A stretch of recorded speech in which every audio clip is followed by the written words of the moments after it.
बिस्मिल्लाहिर्रहमानिर्रहीम। अस्सलाम वालेकुम दोस्तों, पानसार हाजिर खिदमत है।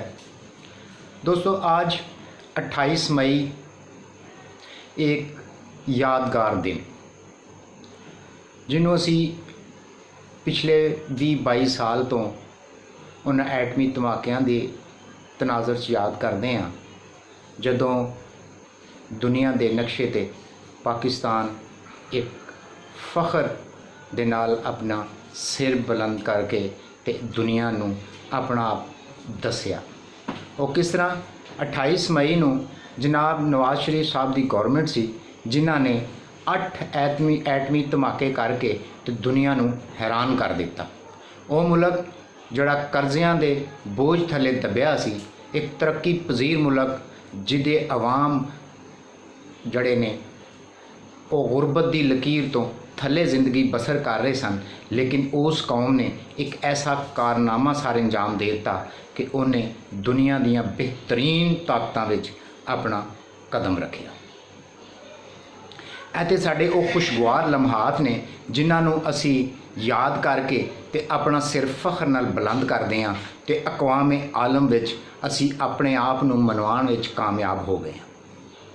लेकिन इहदे नाल देखो दोस्तों कि कुछ तलख यादां भी साड़ियां वाबस्ता ने होगी कि ऐस सफ़र का आगाज़ करने वाले जनाब जुल्फकार अली भुट्टो और उहदे नाल मैं सेठ आबद का नाम लेना भी नहीं भुलांगा, क्योंकि उन्हां दा भी हालांकि वो किसी होर दुनिया नाल ताल्लुक रखते सन, उन्हां दे काम कुछ होर सन, लेकिन अपने मुल्क की खातर उन्होंने अपना आप पेश किया और ये खिदमात सर अंजाम दित्तियां। जनाब जुल्फकार अली भुट्टो तो बाद जनरल ज़िया साहब ने भी ये अपना हिस्सा पाया और बेनज़ीर भुट्टो नूं भी असी ये इग्नोर नहीं कर सकते।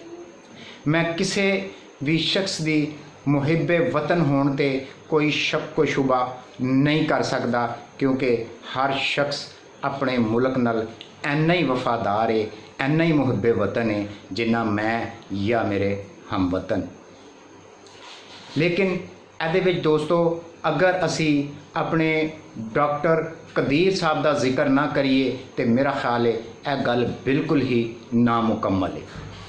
और उतों गल हुंदी हुई जड़ी है वो डॉक्टर समर मुबारक मन तक आती है। हुण असी इहदे थोड़ा जिहा तलख पहलू भी डिस्कस कर लईए। कोई शक नहीं कि असी अकवाम आलम विच इस वेले अगर सिर उठा के चलने हाँ और इंडिया दियां अखां च अखां पा के असी कोई गल करन दे काबिल हाँ तो उस ऐस साडी एटमी ताकत की वजह नाल। लेकिन दोस्तों जिन्हां लोकां दी वजह नाल असी एटमी कुव्वत हासिल की, असी इस मामले च बड़े ही पिछे हाँ कि उन्हां हीरोज़ नूं जिन्हां नूं सानू याद करना चाहिए सी, जिन्हां दे नाम सुनहरी हरूफ विच लिखने चाहिए सन, उन्हां नाल असां की सलूक कीता। जनाब भुट्टो साहब नूं तारीख गवाह है कि असां फांसी ते चढ़ाता। जनरल ज़िया साहब नाल जो कुछ किया वो भी किसी कोलों टकिया छुपिया नहीं, और अज तक असी उन्होंने एक डिक्टेटर के नाम तो याद करते हैं। हालांकि उस शख्स की ऐस काम विच की खिदमात ने मेरे दोस्त मेरे नालों बेहतर जानते होंगे। उस तो बाद तुसी आ जाओ तो जनाब डॉक्टर कदीर खान साहब का अगर नाम ना लईए तो ऐस काम असी इस काबल हो ही नहीं सकते।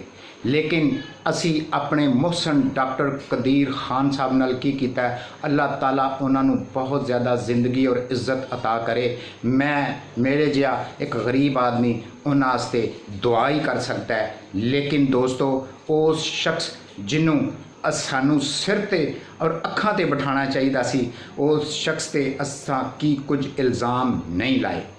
बतौर इंसान मैं समझना कि उन्हां कोलों कोई गलतियां होईयां होणगियां, लेकिन दोस्तों इंसान वो हुंदा है, दोस्त वो हुंदा है जड़ा किसी दियां गलतियां नूं भुल के ते नेकियां याद रखे।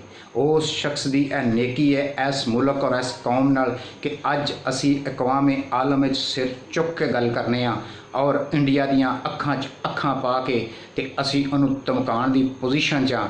लेकिन ਉਹਦੇ ਨਾਲ ਹੀ ਅਸੀਂ ਆਪਣੇ इंतहाई कीमती हीरो और इंतहाई कीमती असासा जिन्हों डॉक्टर कदीर खान कहा जाता है उन्होंने असां ज़ाया कर दिता और गलियां च रोलन दे बराबर कर दिता।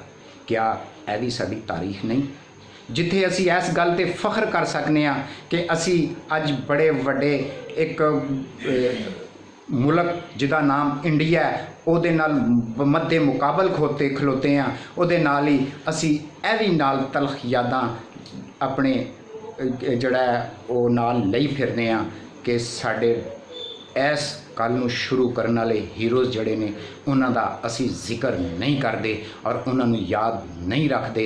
लिहाजा इस गल नूं भी याद करना बहुत ज़रूरी है और साडी इस गल नूं याद रखना बहुत ज़रूरी है कि असी जिथे इन्हां गल्लां नूं करने आ उत्थे सानूं अपने हीरोज़ नूं भी याद रखना। जड़ियां कौमां अपने हीरोज़ नूं याद नहीं रखदियां, जड़ियां कौमां अपने मुहसनानां नूं याद नहीं रखदियां, वो कदे भी फल फुल नहीं सकदियां। और दोस्तों पता नहीं इहो ही वजह है कि 70 साल सानूं आज़ाद होया हो गए ने या इस तो ज़्यादा, लेकिन अज तक असी वो मुकाम हासिल नहीं कर सके जड़ा कि साडे होना चाहिए सी। इहदे बावजूद कि असी एक एटमी ताकत हाँ, लेकिन इहदे फिर भी अल्हम्दुलिल्लाह अल्लाह दा शुक्र है कि असी एक एटमी ताकत हाँ और असी हर एक नाल बराबर जड़ा अखां च अखां पा के गल कर सकते हैं। ये अल्लाह दा शुक्र है। लेकिन यह जड़ी गल है यह भी एक बड़ा तकलीफ दे पहलू है, ये सानू सोचना चाहिए। ऐसे गल नाल मैं तुहाडे कोलों इजाज़त चाहना। अल्लाह तुहानू ते मैनू अपने हिफ्ज़ो अमान च रखे। अस्सलाम वालेकुम।